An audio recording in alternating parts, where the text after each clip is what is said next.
Grief Talk with Vonne Solis, The Clips.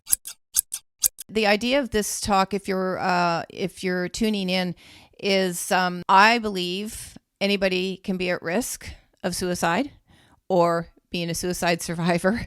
So I am very vocal and an advocate of everybody, being aware of suicide, that it happens. It's not something that we should close our eyes and just, I hope it never happens to me and never think about it, because it can, for every suicide, as a survivor, every one of us is surprised and shocked. What I want to get across here, and Caro, I'd like you to speak about this just a little bit.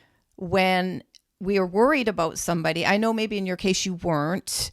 In my case, I was, but I didn't know what I was worried about. And there's a lot of parents that worry about their children, but anybody at any age can be at risk of giving up. But for worried and behavior, even if we're not worried, and behavior of our loved one is out of character, I think that is the moment we need to have the talk and sit down and say, are you okay?